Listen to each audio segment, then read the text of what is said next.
the first of our 2008 presidential election session sponsored by the ISERP, the Institute for Social and Economic Research and Policy, and SIPA, the School of International and Public Affairs.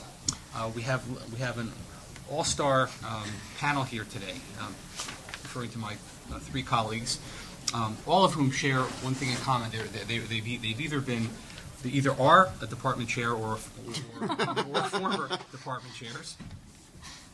Richard Clarida, whose official title is the C. Lowell Harris Professor of Economics and International Affairs, has been the chairman of the Department of Economics. Perhaps more relevant for today's session, he was senior staff economist for the Council of Economic Advisors, and he was also assistant secretary of the Treasury for Economic Policy. Sherry Glied, who is currently the department chair of the Health Policy and Management Division at the Mailman School of Public Health. She was a participant in President Clinton's healthcare task force during that healthcare reform period. And Robert Lieberman is currently the chair of the Department of International and Public Affairs and is an expert on social policy and racial issues. And we'll start off with Professor Clarida. All right. Well, I'm glad to be here. I'm actually on leave this term. I'll be back in the spring, but jumped at this opportunity actually to be on the same panel with these folks. And so what I thought I'd do is lay out and summarize the key elements of the Obama and McCain economic policies. I'll stay away from healthcare since Cher's the expert on that. But I will focus on the tax policies. And I thought I'd organize my remarks as follows. I think I'll then talk a little bit about trade and maybe talk a couple minutes about the financial markets, although that's obviously potentially very important for the next president, and I think neither candidate has an articulated strategy yet, which is okay because it's not clear that others have an articulated strategy either, so they've got some company. Okay, so let's begin. It may surprise you, and it surprised me a little bit, to learn when I actually got a nice column A, column B printout of the Obama and McCain economic tax policies, that they actually have a fair amount in common. So for those of you who are political science students or political economy students, you've heard about the median voter model and how politics leads to convergence. And clearly there are a lot of differences between Obama and McCain, but there are some areas of similarity. For example, let's start with the tax cuts, the so-called Bush tax cuts from '01. Obama would extend these for the 10, 15, 25, and 28% brackets, and would also extend some simplifications to the earned income tax credit. McCain would do it as well. Their big difference on the Bush tax cuts is that McCain would extend them for all income earners, and Obama would not. So in the top brackets, which are incomes above $250,000 a year, Obama would restore the Clinton tax rates of 39.5%. So I'm often asked what I think about that, and I guess what I'd say about this is that when you think about the original supply-side economic discussions of the 1970s and 80s, I think there's a broad consensus, not unanimity, that it does make a difference when the top marginal tax rate is 90% as opposed to 28, or even 70% as opposed to 28. And we can disagree about whether or not tax cuts pay for themselves. They typically don't. But there are incentive effects when top rates are 70, 80, or 90, and they were. But the issue is when you get down to tax rates where they were in the Clinton administration of 39 or 35 in the Bush administration, obviously the differences are smaller, and thus probably the supply side effects are smaller as well. So I would say that. Remember, there was a lot of discussion about the estate tax. It's something Bush tried to get rid of, and then he compromised and only got rid of it for 1 year, and then it comes back again in 2011. Both Obama and McCain agree that there should be an estate tax. They disagree on the level of the estate that should be exempt and what the tax rate would be, but there's sort of convergence that there should be an estate tax with some tax revenue from that. So those are areas in which they agree. Then there are some areas in which sort of each candidate is putting forward policies that make sense to his particular base, okay? And that's what politicians do. They have bases that they need to attract. So in McCain's case, he sort of would suggest encouraging businesses to invest by increasing allowances for deduction of depreciation for equipment. This is a thing that Republicans tend to support, and Democrats sometimes as well. So that features in his platform. Obama has some measures as well, which I think make a lot of sense. Sort of a theme that began the Clinton administration, and that apparently Obama would embrace, is sort of making work pay for people with lower incomes who are actually in the labor market. So there would be what Obama calls a making work pay tax credit that would essentially encourage people to enter the labor force. As Sherry and others know, there's a lot of research that shows that this can have very substantial impacts in getting people who are on the margin of being unemployed and working. And you would also make the so-called earned income tax credit more generous as well.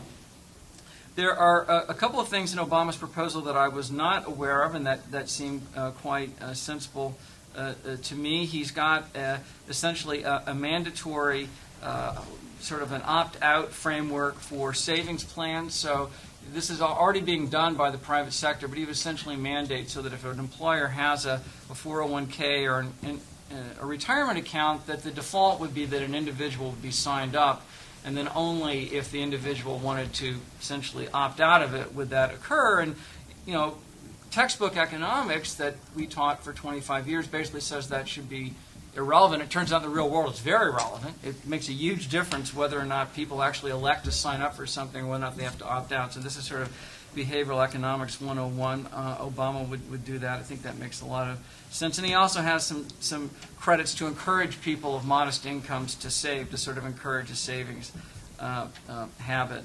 And then there are things that I would sort of put in the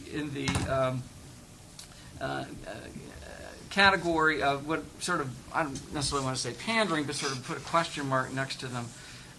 For example, this summer, Senator McCain proposed suspending the federal gas tax for the summer. That's typically not something that you would see come up in a platform. We have under Obama, he would give first-time buyers tax credit for if you're a new farmer, you get a tax credit. I guess existing farmers don't get it. Perhaps that was effective in Iowa. I'm not sure. There's some micro-enterprise initiatives. And then a couple of other things I'll mention before summing up on the tax side. I'm interesting to see one of the provisions that Obama has, which actually could raise some revenue. He and McCain will have to raise revenue. There's a big budget deficit now that's going to get even bigger if this Paulson proposal is enacted this week. So both candidates at some point are going to have to raise some revenue.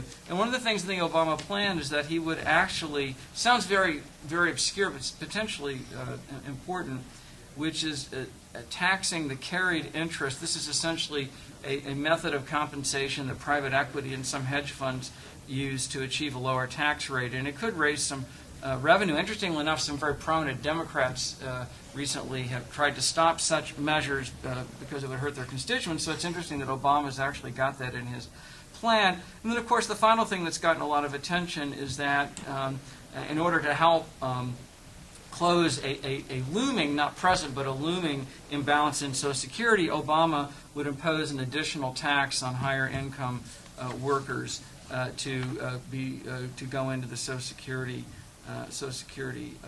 trust fund. So how would I summarize the packages? As I began, there are things that are in common that you often don't perhaps read about because the reporting tends to emphasize the differences. There are things in the platform that play to important constituencies in the party.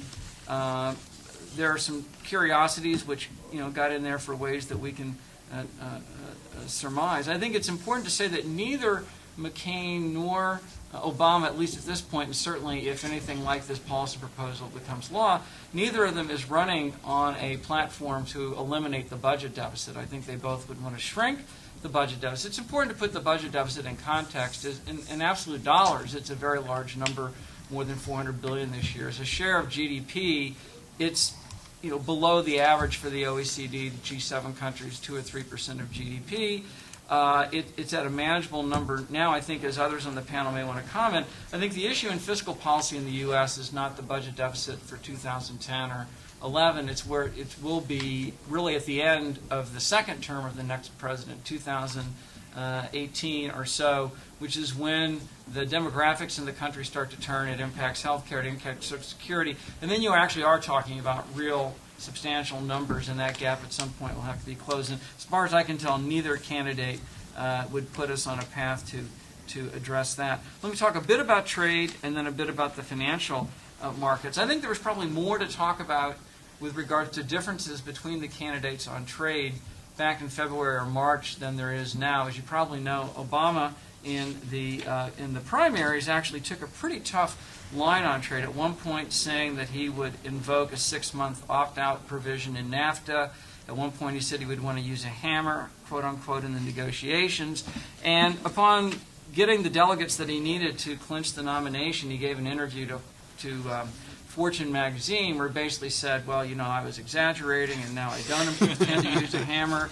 And just a quote from Fortune magazine, sometimes during a campaign, rhetoric gets overheated. And then when asked by Fortune if this applied to him, he said, politicians are always guilty of that, and I don't exempt myself. So it looks like Obama is actually not threatening to reopen NAFTA, so there's much less of a difference than there would have been had he stayed to that position. I think the big picture, of course, is that, you know, I think there's a real question about whether or not, at least for the foreseeable future, you know, there's going to be any multilateral progress on trade. The Doha round is essentially dead. And there's very little prospect, in my judgment, that it will be resuscitated. Now, it's important to put that in context. I mean, the previous agreements that created the WTO are still in effect, and world trade has certainly flourished and grown under those provisions. So there's not necessarily any dramatic going backwards, but the traditional momentum that's really characterized global trade talks for 40 or 50 years, where every 5 or 10 years you have a big global trade deal, that momentum looks stalled, and it's not clear there's anything that Obama or McCain could do to turn that around. You know, finally on the financial markets, I was speaking to my panelist a moment ago before we began. I thought until about 10 days ago I had a reasonable handle on sort of what was going on and what I thought about it. But I'd say in the last 10 days, I'm just numb. I mean, you've had the collapse of Lehman Brothers. You had the near collapse of Merrill, only to be saved via a shotgun marriage with Bank of America. You had a prominent money market fund essentially defaulting on its obligation to pay back the principal to its investors. And then, of course, you had AIG, the world's largest insurance company, being bailed out by the Fed, not to mention that a week before you had the Fannie and Freddie Mac, two government agencies, two quasi-government agencies with about $5 trillion in obligations that are now part of the U.S. government. And then not to mention in April, you had Bear Stearns collapse with a direct loan, which is, you know, on the Fed's books now.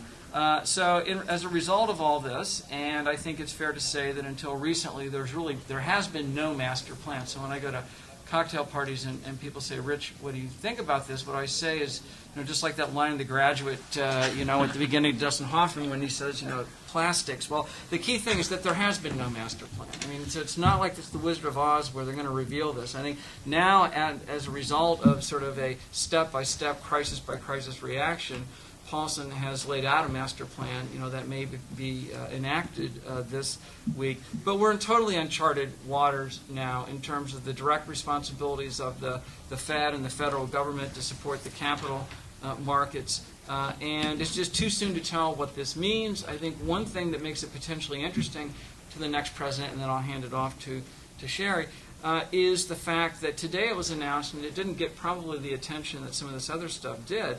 It was announced that both the two remaining investment banks, Goldman Sachs and Morgan Stanley, have now decided that they want to become commercial banks, and the Fed's given them approval to do that. So essentially the investment banking model as it has existed for the last 150 years in the U.S. has now disappeared.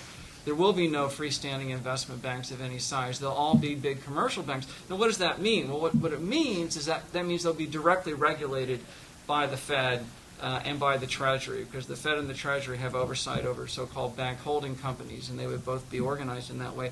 So to some extent, that may change the dynamic in the next Congress and with the next president about the nature of the regulation that you need. I mean, there may be some who argue that the Fed, you know, has all the powers that it needs if all these folks are essentially under its authority. But it's too soon to tell. So why don't I stop there and turn it over to Sherry.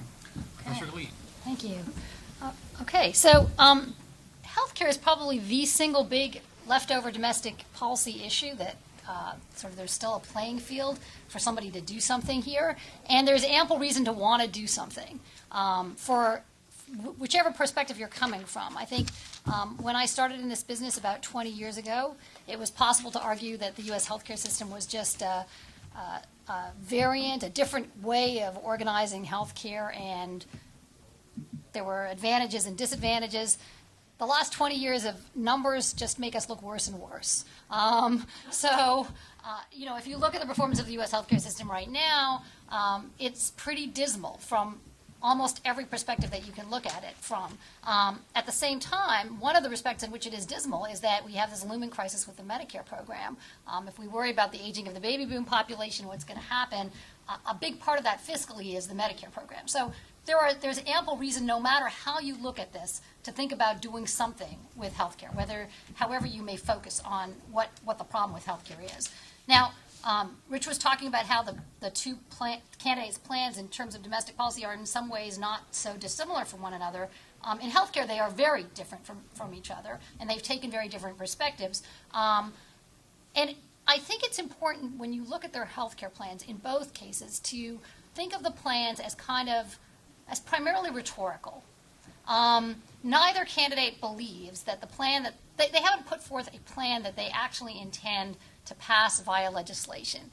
They're sort of signaling which direction they would want to go on this issue, and that's I think that's true in both cases. So they both flagged kind of different elements of the healthcare system as being really critical of central to their attention. And I should note that neither of them has flagged the looming Medicare crisis as critical. Neither McCain nor Obama.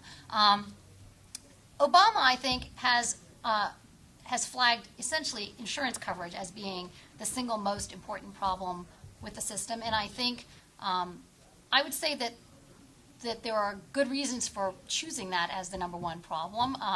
One reason for choosing it as the number one problem is we actually know what to do about it. The other problems, which I think are equally serious, we have much less notion of how to actually solve. But this one, we actually could do something about it, and that's a good reason for picking it. McCain has chosen the system's cost and the efficiency of the system at a kind of macroeconomic level as the problem that he wants to really focus attention on. Now, let me lay out what the two plans kind of say, and to the extent that I can. And as I said, they're really big idea kinds of things here. So the McCain plan has really two central elements. One is to withdraw the current tax exclusion of employer-sponsored health insurance, which means currently most people under 65 get their health insurance through their jobs. That health insurance is worth a lot, say $5,000, $6,000 a person. When you have a job that pays you a salary of $35,000 and gives you a health insurance policy worth $6,000, you pay taxes on the 35. You don't pay taxes on the 6. Okay? Under the McCain plan, you would pay taxes on the 6, and in return, you would get a tax credit that you could apply to your income of $2,500 that you could use to buy coverage either through your employer or in any other market. So it would withdraw this tax exclusion that is currently in place. The second big piece of the plan is that it would allow currently most health insurance sold to small firms and in the non-group market, so people who are in firms with, say, fewer than 200 employees, is regulated at the state level. It's been regulated at the state level since the early 1950s. The business of insurance is regulated by the states. McCain would essentially withdraw the state regulation of insurance by allowing people to buy health insurance in whichever state they chose to go. So even though you're a resident of New York, you could buy health insurance in South Dakota. And this would create a more competitive market, he argues, for purchasing health insurance in the small group and non-group market. Come back to it in a minute. The Obama plan has a lot of different elements to it, and I think that one flaw of the plan is that it displays very little internal coherence. But what it consists of is a lot of different elements that are all aimed at incrementally expanding insurance coverage. So one of them is to expand Medicaid and SCHIP to higher income populations. A second piece of it is to provide income-related subsidies for people to buy private health insurance. A third piece is to create a national health insurance exchange, which is a place that people who are buying coverage in the small group or non-group market could go to get regulated coverage. So rather than essentially deregulating coverage as the McCain plan would do, this would actually create a nationally regulated insurance package. And then another element is to provide a public insurance option that is available to people, modeled on the Federal Employees Health Benefit Plan. Exactly how is not clear, that would be available and would provide benefits, and people could buy that policy with their income-related subsidies, or they could just buy it. Another element is that large employers would be required to either provide coverage for their workers or pay some fee to help them get coverage through this public system. And a final element is that there is a mandate that children get coverage. So there are all these pieces together. There are actually even more pieces than that. Now, I guess we could talk about kind of the impacts of these two plans, but I think it's really important to realize that the way these plans are structured is really thinking about what might happen next. So particularly the Obama plan, which was crafted largely by veterans of the Clinton effort, is really a plan that says to Congress, do whatever you want, but expand health insurance coverage. There are lots of pieces in it that are there to appeal to Democratic Party constituencies, such as this public plan that's available to everyone. That's to get the single-payer crowd on board. And then the health insurance exchange, that's to get the managed competition crowd on board. But I don't think that anybody expects that this plan itself is going to pass in any single fashion, but rather that pieces of it would be taken by the legislature and something would pass there. The McCain plan, kind of an interesting issue. I think the reason McCain has this plan is because he's decided that his core constituency is not really interested in healthcare policy. And so this is a plan that is really, it's sort of the economist's dream plan in a way. It's kind of the removing the tax exclusion, deregulating the market, turning it into a very competitive free market-like, grand thing like this, really is something that I think a lot of economists, in their dreams would imagine happening. But there are two kinds of problems with it. It's probably institutionally disastrous in the sense that it's replacing the only market we've ever seen in health insurance with something that we've never seen and has never existed anywhere. So it would essentially blow up the system, and maybe that's a good thing because I think the system is a disaster, but you really have to hope that after the system is blown up, it's going to fall back together again in a good form. And we really have no empirical evidence to support that contention. So I think that it's a worrisome plan in that way. But it's also politically almost impossible to imagine that it could happen because the tax exclusion for employer-sponsored coverage really benefits large employers and higher income people who are, and unions, and these are strong constituencies who I think would strongly oppose doing this. It's also operationally very difficult to do. So I think probably this is a plan that's just out there to have a plan and to be kind of rigorous. And I think it has the virtue of rigor, but I think it has the flaw of being institutionally unrealistic. What else can I say? The Obama plan, what will happen with the Obama plan if they're really able to go through with it is that it will hit the Congressional Budget Office and then it will turn into something completely different. And exactly what, I can't tell you, but that's likely to happen. I think the Obama plan is also, in some ways, a precursor to trying to get Congress to pass something that would enable the states to do more in healthcare reform. And that's how I see it. Thank you. Professor Lieberman. Okay, well, Rich and Sherry had the easy tasks here because, as I was saying to them before we started, once you get past financial markets, taxes, and healthcare, there's not a lot left for me to talk about in terms of domestic policy. So what I want to do is a couple of things. I want to talk a little bit about what the candidates themselves are talking about in terms of other domestic policy besides economic policy and healthcare. And then talk a little bit, I know I'll be cautioned by the moderator that this is not a panel on politics but on policy, but I want to talk a little bit about the politics of policy after the election, depending on what the outcome is and what that might mean for some of the things that I'm going to describe and also some of the things that Sherry and Rich described. And then we can throw it open to a discussion. So obviously, in this election, there are sort of three categories of domestic policy. There's the economy, which we've heard an awful lot about in varying modes over the course of the year. First, over the summer, it was the price of oil and gasoline. Now it's the financial markets. Taxes are a perennial thing to talk about and for the candidates to argue about and worry about. Number two, there's health care, which Sherry has really very well described, the sort of convergences and divergences of the candidates' plans and what they're talking about. And then there's everything else.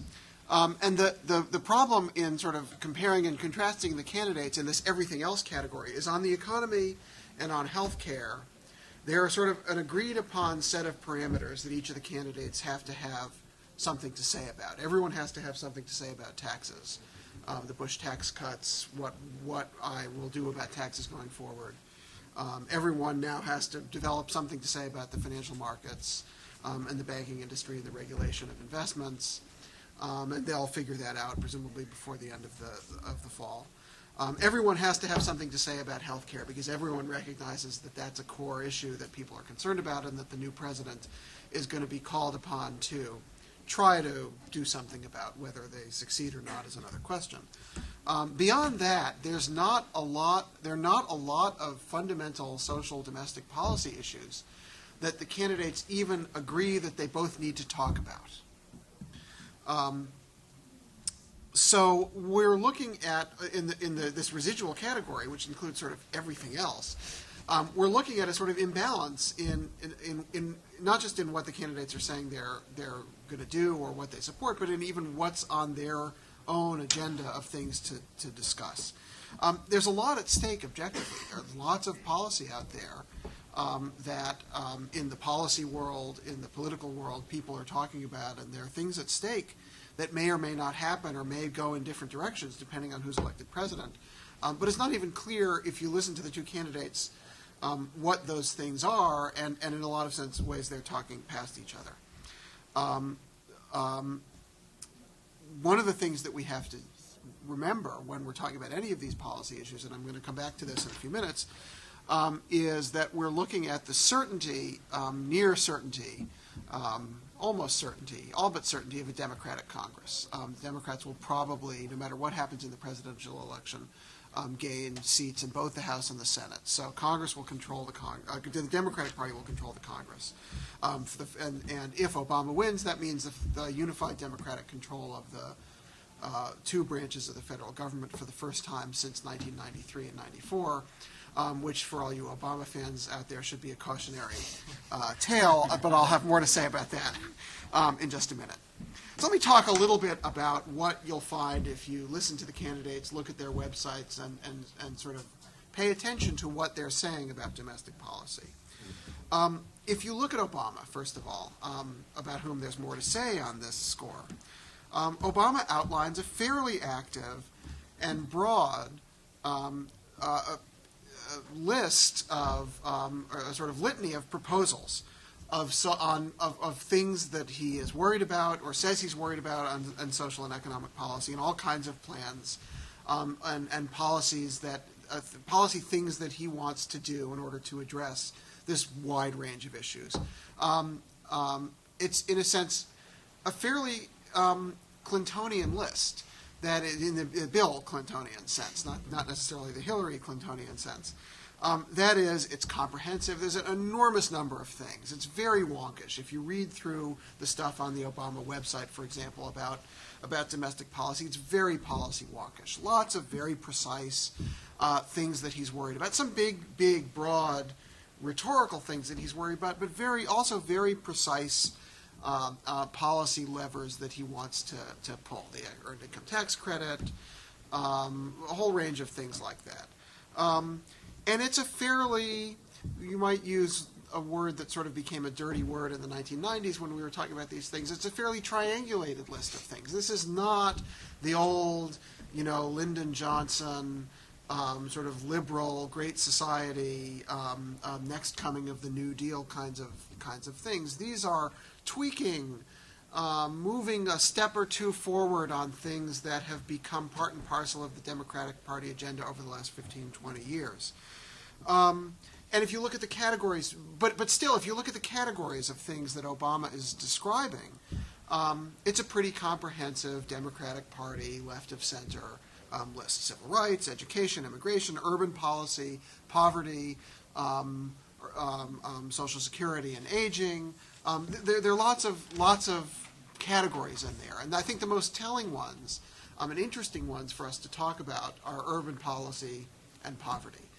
It's the first time in a long time, or in recent memory, I think that a candidate of either party, but it's the Democrats that we would kind of expect to do this, that a Democratic Party candidate has talked even in broad terms about those issues.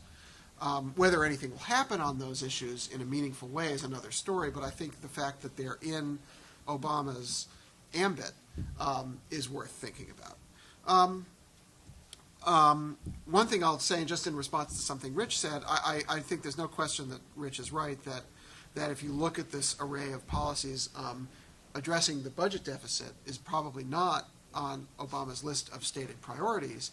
Nevertheless, if you look at the people who are likely to be his top economic and treasury advisors. There was a story in the New York Times about this just the other day. It's all the Clinton deficit hawks and their progeny. I mean, Rubin and Summers and that group. So I wouldn't be surprised to see deficit reduction, at least making a bid if Obama were to become president, at least contending against some of the other domestic priorities that don't come under the category of deficit reduction because they cost money. So if you look at just a sort of sampling of Obama's proposals and emphases in these categories, you see that he talks about pay equity. This is something that has come up, and he's featured a little bit more prominently in his stump speech since the Palin nomination, pay equity for men and women. Disparities in the criminal justice system. Vote suppression, for obvious political reasons. Funding for No Child Left Behind. The problem of rising poverty, especially in inner cities. The minimum wage, that's an easy mark for Democrats. Everyone loves raising the minimum wage, and the Democrats love sticking it to Republicans when they try to block raising the minimum wage. Retirement savings and income security in retirement. What to do about ratcheting down the rhetoric that sort of has been inflamed over in recent years about the Social Security so-called crisis, and trying to put out some sort of moderate, slower breathing, less hyperventilated proposals about how to deal with the long-term fiscal health of Social Security. And a whole range of things about decaying central cities and the need to support infrastructure, education, and a whole range of social opportunities in central cities. So Obama there's a lot of stuff to talk about in some detailed particulars on the Obama side. Although I'd say the same thing that Sherry said about healthcare. This is not a list of things that we can expect to happen in these precise terms in an Obama administration. This is a sort of a rhetorical strategy, for the most part, to signal a set of issues that he's concerned about, and more importantly, a set of voters that he's concerned about. If you look at McCain's side, as his stump speeches website list of issue priorities, it's fairly thin on this same material. The two the two parallel issues that they both talk about in some detail are immigration and education. On immigration, there's barely a hair's breadth of difference between them. Secure the borders, sanction employers who knowingly hire undocumented workers, and some version of what we can't call amnesty because that's become a dirty word, but some version of regularizing or opportunities to regularize people who are in the country without documentation, as long as they sort of come forward and pay a fine and pay their back taxes and promise to behave and get on the path toward citizenship, as McCain says, at the back of the line. Education, there's some difference. McCain's sort of spiel on education is a fairly anodyne and content-free support for No Child Left Behind, and continuation of what what the Bush administration started on education.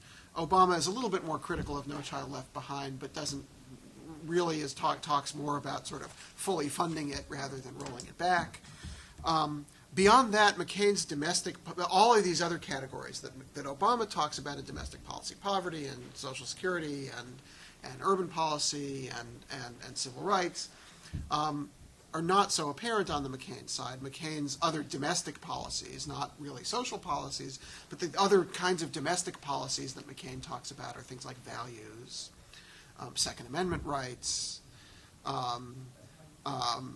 Those are the issues. It's in the emphasis on different issues where in this area, I think the contrast is most sharply drawn between McCain and Obama. And here, I think something that Rich said again is exactly right, and that is that this is as much a signal about the kinds of voters that these two candidates see themselves as fundamentally appealing to, as it is about a set of actual policy proposals that we can expect them to put a lot of emphasis and spend a lot of capital on once one or the other of them becomes president.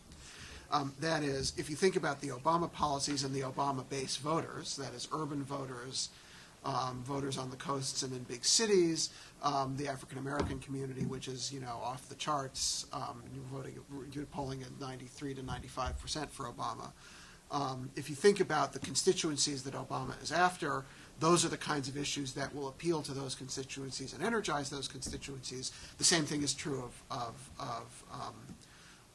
McCain. So the emphasis on sort of values and gun rights and that sort of thing is of a piece with the Palin selection for vice presidency. This is a way of grabbing base voters on the Republican side and shoring them up and ensuring that they behave as we can predict that they will in November.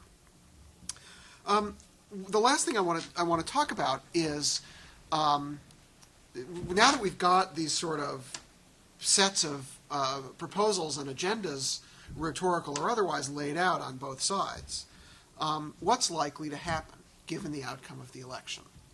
As I said before, you can almost take it to the bank, although taking it to the bank, I guess, is not as sure a thing as it used to be. You can almost put it on just almost as certain. You're right. It's just like the certainty with I can say it's as certain that the Yankees will not make the playoffs as it is that there will be a Democratic Congress, which is to say just about 100%. There will be a Democratic Congress, and probably the Democrats, as I said, will pick up a few seats in both the House and the Senate. Probably 4, 5, 6, 8, 10 seats in the House, 3, 4, 5 seats in the Senate. I think it's probably the case that the Democrats will gain seats in the Senate, but will not reach 60, even if you count Lieberman.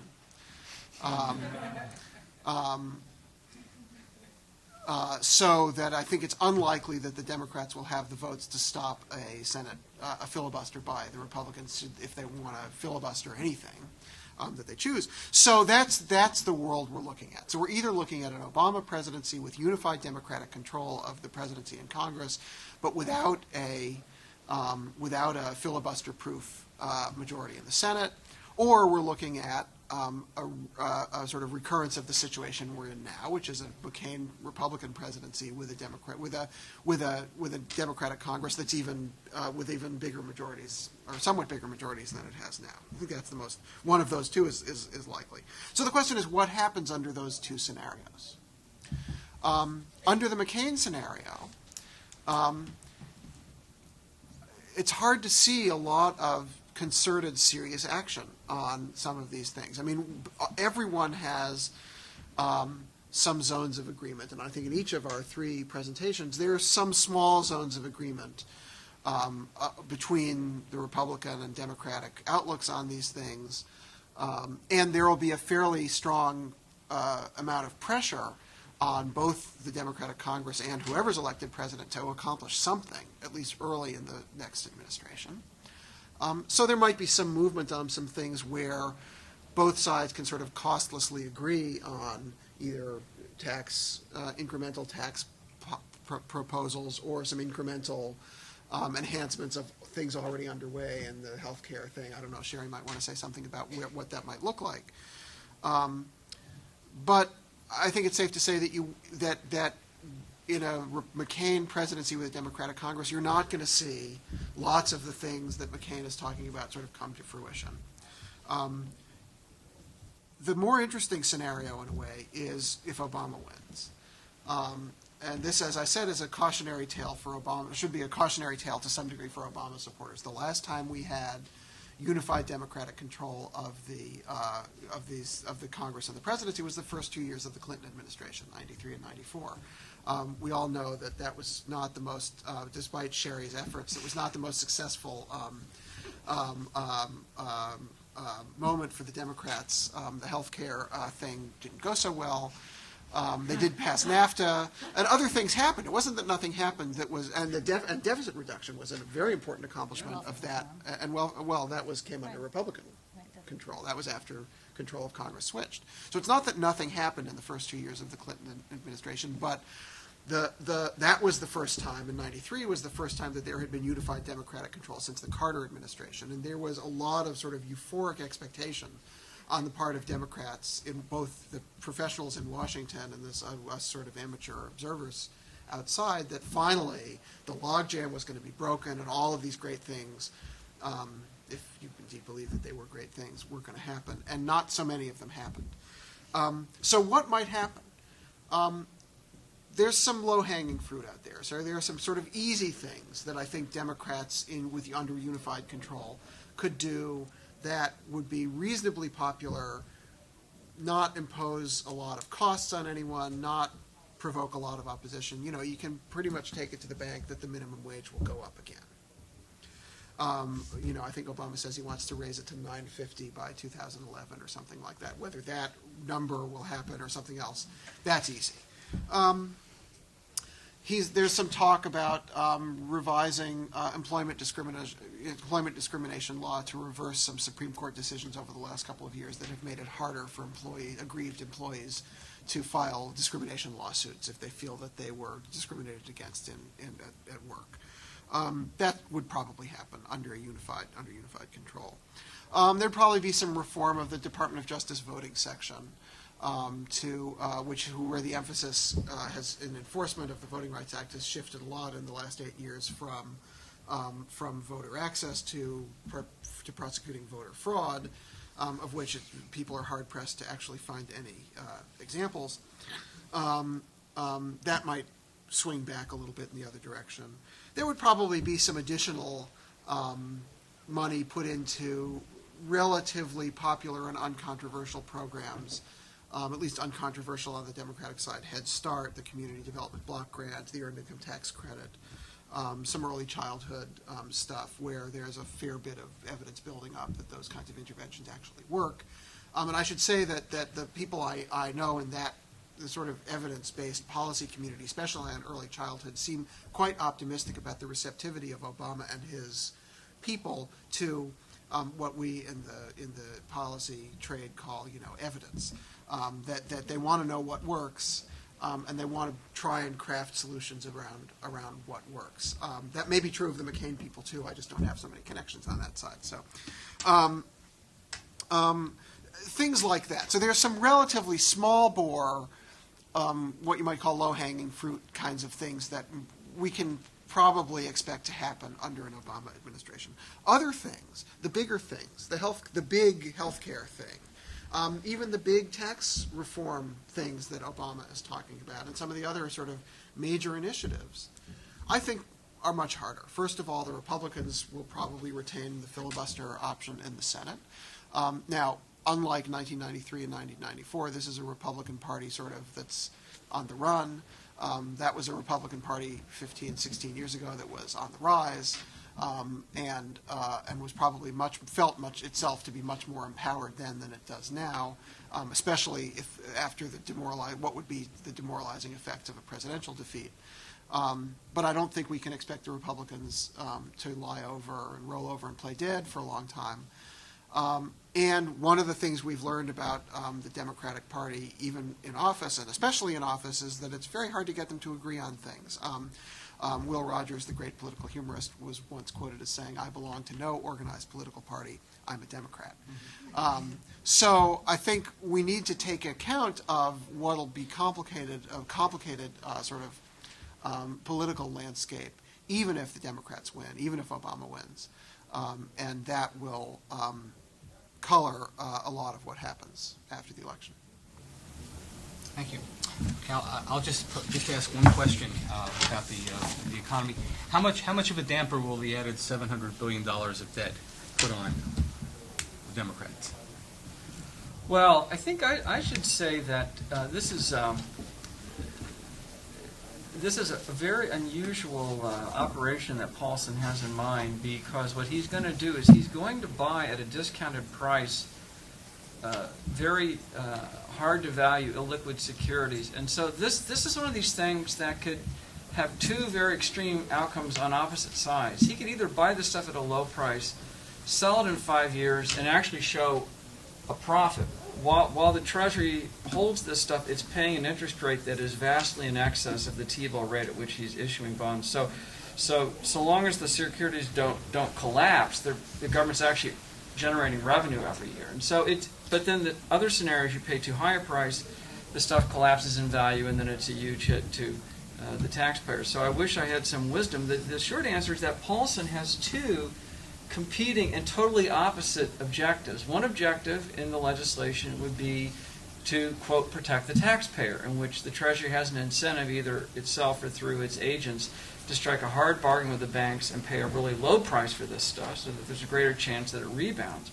On the other hand, the legislation says that he wants to maintain and encourage financial stability, in which case he has an incentive to pay a very high price to bail out the banks, but yet very, very high cost to the taxpayer. So I don't really see any obvious indicator of which way this is going to go, and thus the outcomes are very extreme. Either it costs nothing, in fact, could make money for the taxpayer, or it could be very expensive. Too soon to tell. Okay. The floor now belongs to the audience. Any questions, comments?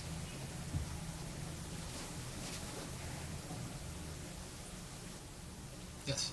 One small policy that is discussed, and it seems to be like the tail one of the dog is the stand on the pro-choice and the abortion. I wonder how important it is in this particular election that really made a difference in this calculation. I don't think Bob can probably chime in on this, but my initial response to the question is there's no reason to believe that it'll make more of a difference in this election than it has before, which is to say really not much. I mean, Republican candidates are pro-life and Democratic candidates are pro-choice in some modified form generally. That's sort of been the equilibrium in the electoral system for a generation now. And for the most part, there aren't a lot of single-issue voters for whom this is the decisive thing. Well, one general issue here is in one policy area, so to speak, where Obama or McCain might have, well, Obama in particular might have an opportunity to act right off the bat. Is if he's elected, there's probably a chance that Justices Stevens and Ginsburg might step down, which would give them an opportunity to appoint justices. And that's one issue. I mean, that's one area where the candidates differ substantially. I mean, McCain wants to appoint basically constitutional constructionists, and Obama, either more moderate or more liberal kinds of justices. So that's an area that might open, which is basically costless in terms of the budget deficit, but very important in terms of politics on certain. Right. Since the justices get paid the same no matter what the position of the portion is. That's right. Yeah. Yes. I'm wondering, whoever wants to answer this, about energy policy and drilling in Anwar, and sort of what's happening now that we're seeing the Democrats, move more towards the drill baby drill side, and sort of where you see that going and how that's going to play out.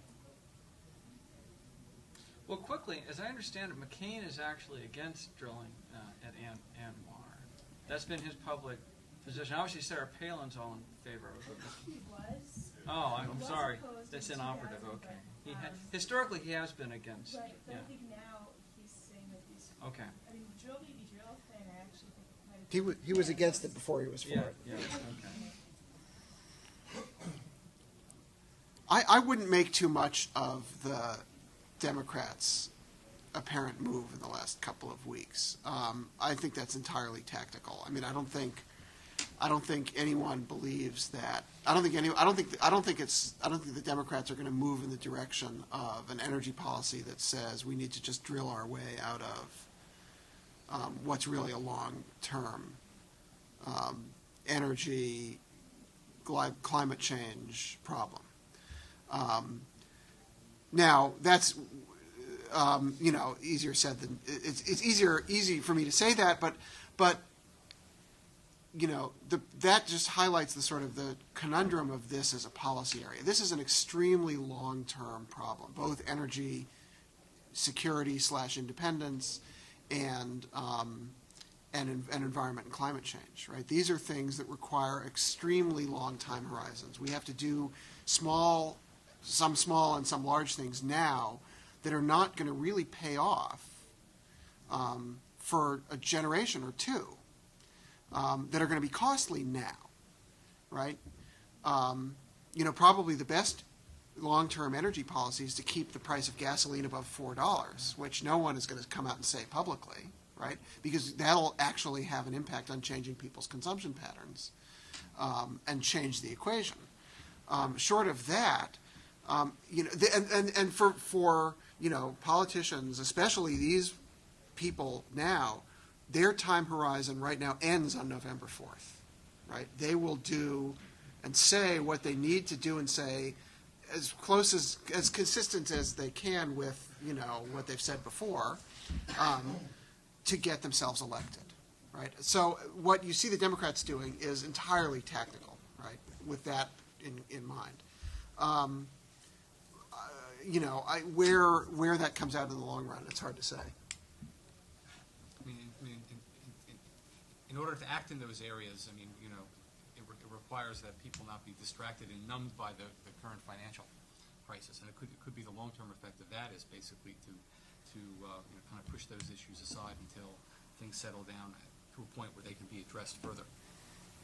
Yes. Something that I find interesting is the faith-based initiative discussion, because both candidates, traditionally it's been in the realm of the Republican Party, but Obama, with his community organizing background, kind of has credence in this claim as well. So I'm wondering if you could sort of enumerate what types of policy distinctions you think would be enacted if either candidate is elected in that area. Vouchers, I don't know. What differences do you think might come about? My gut sense is that it's something that is, when you go to focus groups or you ask voters, they're in favor of the principle, and the details get tricky. Yeah. And actually, if you look at the record, even in the Bush administration, which is presumably more motivated than either of these folks, probably, it's fair to say, probably disappointed its big supporters, right, Sherry? So I think it tests, not to be too cynical as an economist, it tests very well, so you want to include it in the speech, but in terms of actually turning it into legislation or policy, it's very tough. I think that's right. I'll say two things about that. One is, now again, I'm treading on Bob's turf here, but if you look at the thing that makes the biggest difference among white voters that determines whether they say now they're supporting McCain or Obama is church attendance. Church attenders are much more likely, white church attenders are much more likely to be McCain voters than non or infrequent church attenders. So that's an issue, at least the rhetoric on that issue, I think Rich is right, that cuts much more in one way than the other. Now, Obama has tried to play in that sandbox a little bit, although given his church connections and what happened to him, or nearly happened to him, when his church connections were splashed all over the front page during the primaries, he might want to tread a little cautiously. And I think you've seen somewhat on his part a ratcheting back of that kind of talk. The other thing I'll say is that the welfare state, to the extent that there is one anymore, has become a big contract operation, right? Services, welfare is now focused much more heavily on services and service provision than on cash grants. And services are provided not by and large directly by the government, but by organizations that have contracts from the government. Often some for-profit corporations, but often nonprofits, and many of these are religious-based organizations. So regardless of who's and that was true before George Bush became president. What the faith-based initiative thing was trying to do in the early Bush administration was sort of alter the rules about the religious content that could be delivered along with the social services in these settings. So, but there's no way you can get religious organizations now out of the business of delivering social services on the government's dollar. So I suspect that Rich is right, that that's mostly rhetoric and atmospherics. Yes. Yeah, given the fact that Democrats probably control House and Senate, and they're picking up in red districts, more traditionally conservative districts, and you get more blue dog Democrats or whatever, what kind of relationship do you think a potential Obama presidency will have? Is it going to be more like Jimmy Carter or Clinton from 92 to 94, where it was this adversarial pushback, or is it going to be, because of his personality, more like a Johnson, where he can negotiate?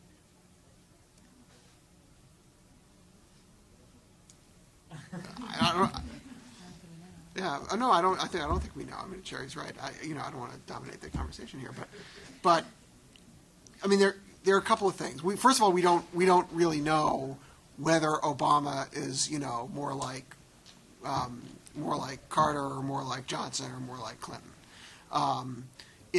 Is he Johnson? If you have to peg each of these presidents, and this is now we're suffering from what we social scientists like to call the small n problem, right? We're down to these sort of individual comparisons. We don't have a sample of 1,000 of these things from which we can draw big, broad, general lessons.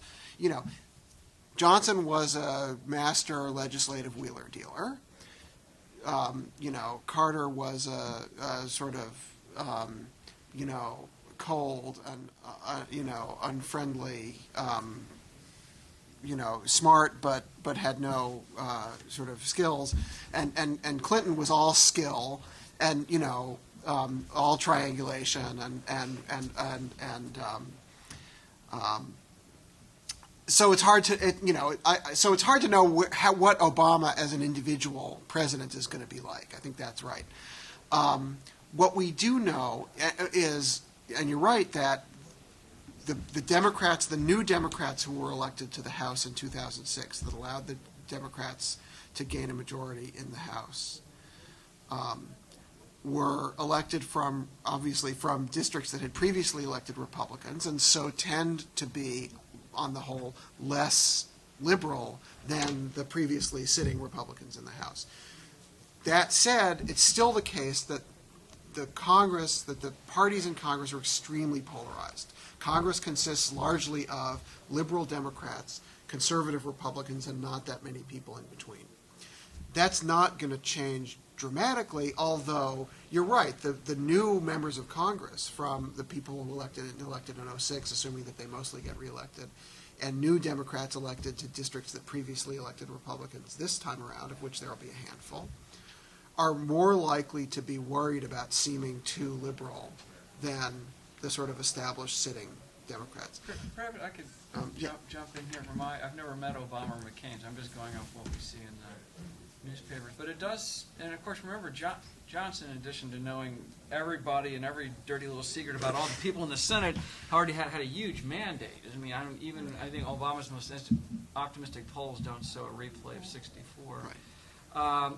But it would seem to me that based on what we've seen so far, and I would say just the brilliant tactical campaign, I think this may sound trite, I think it's important. I think Obama will avoid avoidable mistakes. And you might say, well, that's obvious. They all do. Well, if you basically look back at Carter and Clinton, they made avoidable mistakes. Sherry could comment on the health plan, but that could have gone another way. And clearly Carter, I think I was in college then, but I think in his first couple of weeks in office, basically pissed off half of the Senate by getting rid of their water project. So these things that the first 100 days are important, not just which for the McCain is whole promising things to that do you too. but the avoidable mistakes that you avoid. And Obama strikes me as someone, if he is president, that will probably avoid what was like. The second thing I would say, and this is a bit from my 2 years in Washington, is I think what I didn't appreciate before that I went down there is, jumping off of something that was just said, Congress is very polarized now, and the sort of naive sense that you have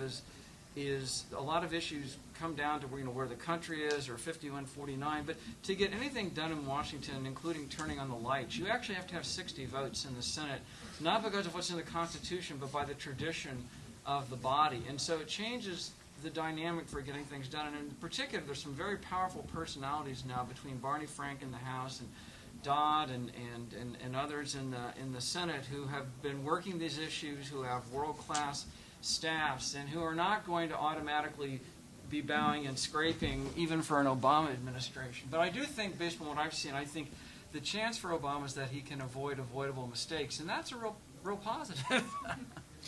I think it's also important to see that, unlike Johnson, Obama, neither of these candidates has a huge domestic policy agenda. Right. I mean, it's striking to me, looking at it, how much more modest Obama's health plan is than Clinton's was at this stage of the game. So it's not even clear what it is they're going to push through the House or Senate, and I think that will change the dynamic as well. Yes. Given that Obama's healthcare plan is so modest, what role do the states will play, given an Obama victory in a Democratic Congress, in healthcare reform in the next 4 years? I mean, I shouldn't say it's not that modest.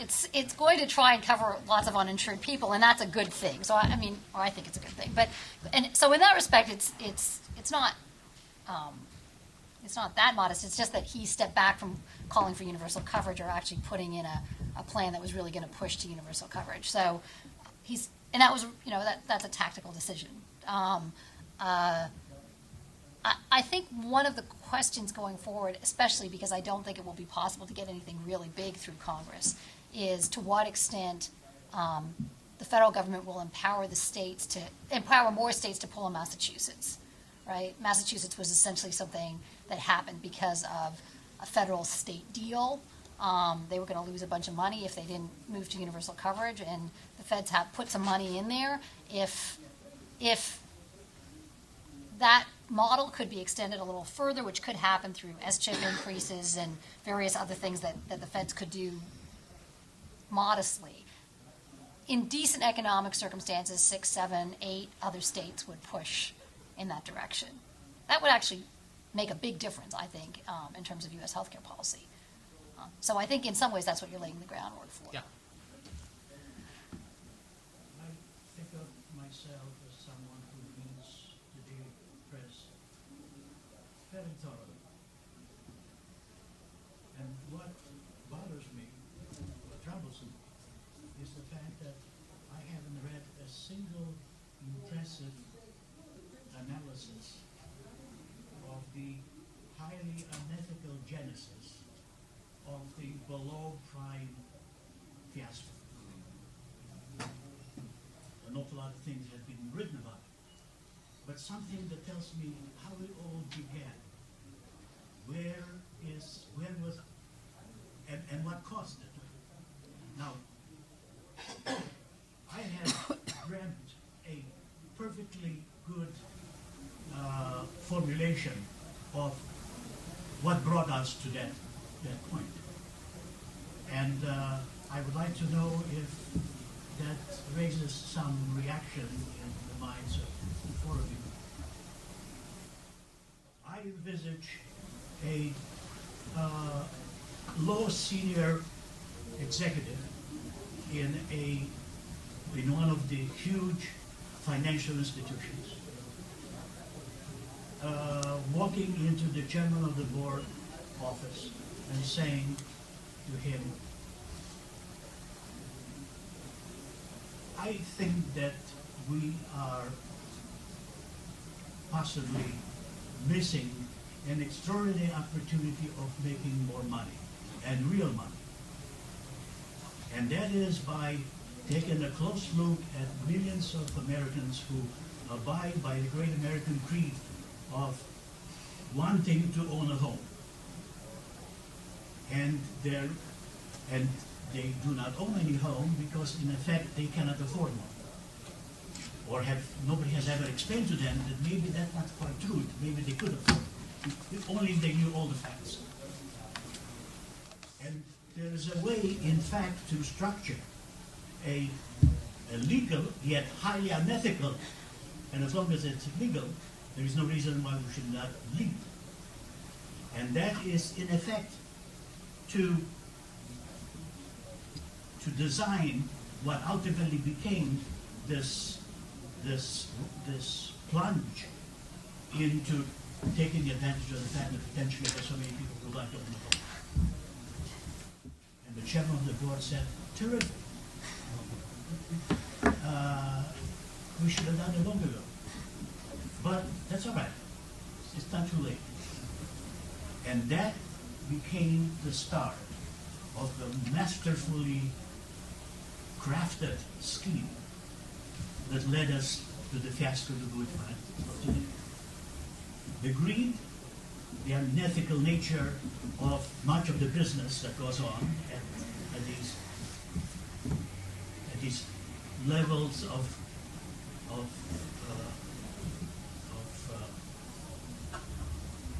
financial maneuvering. I haven't read anywhere that maybe somebody somewhere has written or stated in a manner that I would consider to be a logical explanation. I'm no longer interested to read the consequences and all of the things that has done and the hundreds of billions of dollars that we are sticking our neck out and thoroughly covered in every conceivable fashion, New York Times or whatever. Does that trouble you? Do we have a way in which you see this totally different from what I quickly outlined as I want to refer to as a genesis of what ultimately became a national disaster? Well, I think that was an important piece of it. I think what made this, in retrospect, and I've written about it, and we can exchange emails, and I'm not going to.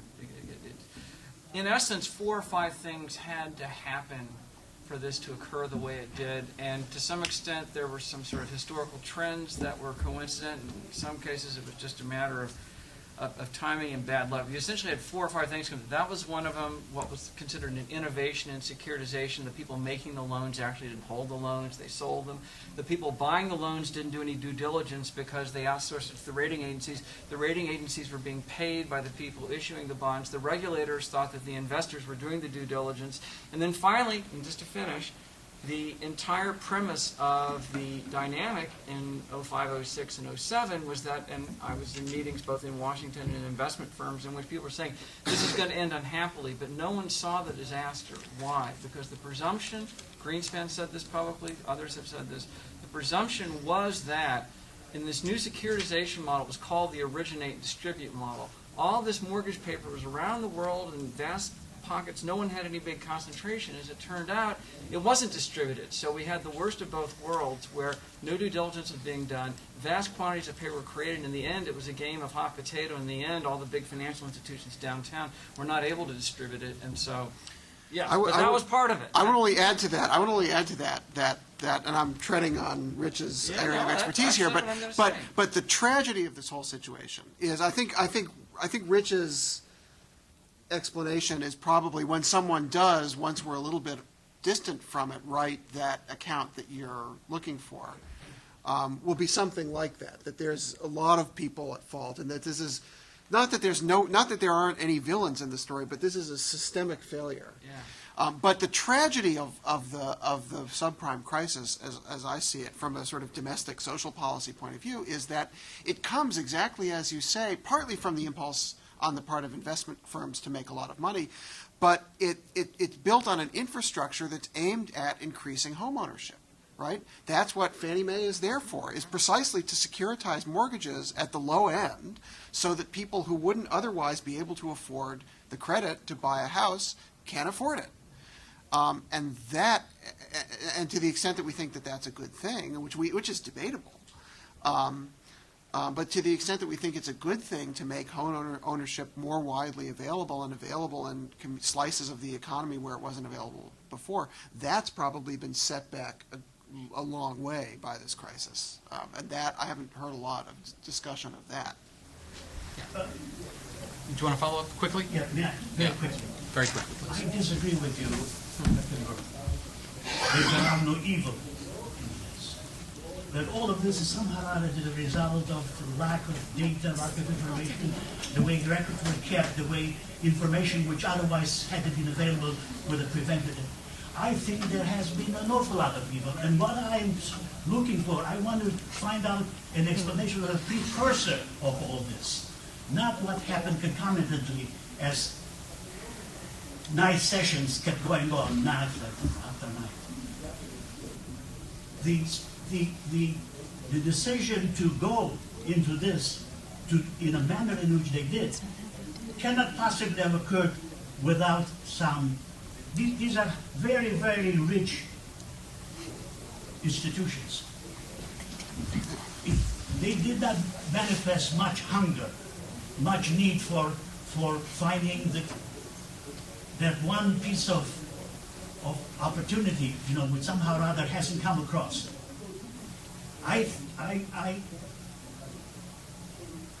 So I disbelieve any explanation that I've read so far about how did it start and what were the forces that drove it. And I find very little benevolence and very little concern to provide the American citizens with housing way over and above what is already owned. Can I say something? Yes, quickly. I wanted to have someone. To what he was Yes, go right ahead. saying, because he was Quickly. asking for the starting point for the genesis of this meltdown, and could it be the emphasis that corporations, especially the large corporations, have been putting on short-term profit for bigger compensation through stock options and all those types, versus the long-term profit, long-term where you take the risk of the long-term decisions as far as these investments are concerned?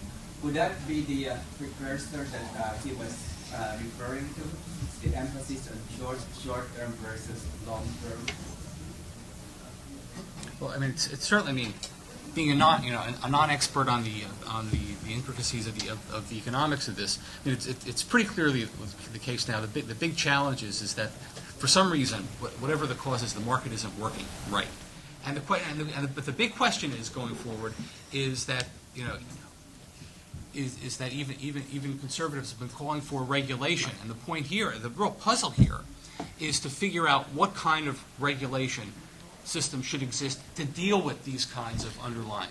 Conservative Republicans are beginning to speak about some flaws in the way in which we practice capitalism.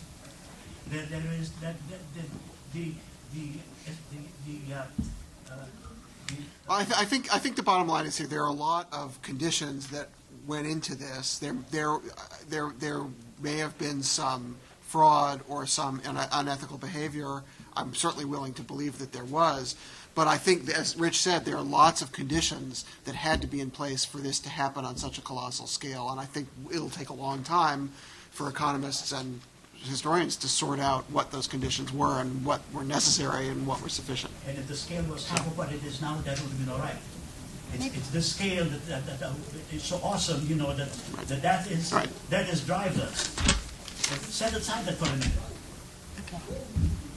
Question? Yes. Yeah, this question is probably directed more towards Clarida, but I guess it kind of goes off this question of the bailout of the stock market and these large investment banks.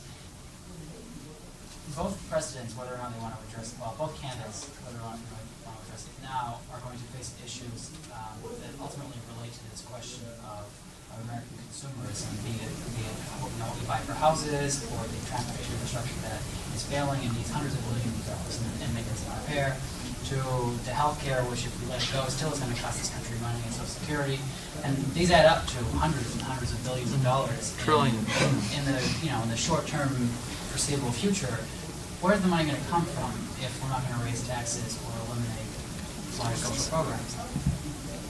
Well, absolutely. It's got to add up. I mean, the one thing I'd say about this is that one option that we do have, and I'd like to hear from my other panelists, and I'm not saying I endorse it, but one option that we have is to become Europe. I mean, we have total tax collections in this country that are about 7 or 8% below Europe. You have to adjust for the fact that they actually pay for health care out of tax. But even if you do that, there's about 7 or 8% of GDP, and that's a lot of money. So under pretty plausible scenarios, if you run tax rates up to European levels, you can certainly do Social Security, and you can do a chunk of Medicare. Medicare is, if you don't reform it, is even bigger than that. So one option is in 20 years we become Europe. Okay? I was just there this summer. It's not so bad. The trouble, may I just say, Europe doesn't have that option because Europe is already Europe. And they're going to need another 10% of GDP. And the question is, can you do that from their starting point? But we have the option to become Europe. Right. Well, Europe is depopulating itself, which doesn't help. So. Well, the other part of Europe is free riding on U.S. defense. Of course. Which is which is a subject for another forum later.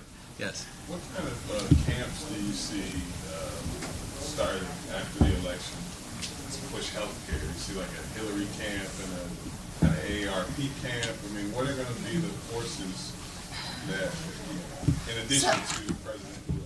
So the thing about healthcare is, if you don't do anything, it attacks you anyhow, right? So Medicare is a problem every year, and the way it's written, Congress has to stop and fix the Medicare physician payment every year. SCHIP is going to be a problem. Like, you can't just decide that you're not doing anything in healthcare. It's not really an option. The problem is that the negative forces in healthcare, or the interest group forces in healthcare, are already very, very strong. So the provider interest groups, healthcare is I was told yesterday that healthcare is the #1 lobby in the country if you add it all up, and that's without covering the uninsured or doing any of that stuff. So, I mean, the problem in healthcare is that the politics of it don't really push you toward doing the things that you really think you ought to be doing. And the question is, at what moment the politics will move. So, the uninsured are not a vocal or important political lobby. Doctors are, hospitals are. No. No. Business is never going to be the push for healthcare reform. I mean, the problem in thinking about business, we talk about business being a potential force for healthcare reform, and we think about General Motors, but we don't think about Google. Time for one more question? Yes. Okay, in light of all of everything happening in the economy, where do you see the urban communities going from here? You know, we're not going to have a lot of money to put into social programs. Are we going to see a return of the South Bronx in the 80s, where, you know, AIDS epidemic comes up, mental health issues, return of East Harlem to that, you know, time period? Where do you see it going from here? As I said a little bit before, one of the really interesting things about the Obama campaign is that he, at least at the margins, I mean, it's not really a core part of his stump speech, say, but he's, you know, on his website and through surrogates is talking about urban issues and poverty in a direct way that I can't remember seeing from a Democratic candidate in the recent past. Now, whether that'll translate into big-time action if he's elected president, probably not. Probably certainly not on the scale of, you know, of, say, the Great Society. And part of the problem, I think, is that that's what we have in our minds when we think about the president and a president and Congress attacking urban society. But as Rich very rightly said before, even if he comes in, he's not going to have a 64-style landslide behind him that's going to sort of give him free rein for a couple of years to do all kinds of things like that. And he doesn't have the money that they had in the 60s to do that kind of thing. Nevertheless, I think the attention is actually useful. So, I think an Obama presidency could at least pay some attention to some of these issues. And he is talking about things that would make a difference, increasing funding for CDBG, the Community Development Block Grant, things like that. That would be at least constructive, if not transformative. I mean, to kind of end on the happier note here, with regard to dealing with some of these problems, I mean, if the fundamental way to deal with this is through education and a lot of these early childhood development programs, those are the kinds of things. For one, there's probably widespread support for, especially bolstered by studies that have shown done by straight, often conservative economists that are persuasive. Also, in terms of the amount of money these programs require, certainly a drop in the bucket compared to the entitlement programs and a lot of other things that we have to deal with, including the debt. Are there comments from the panel? Thank you. Thank you all. Thank you. That was impressive.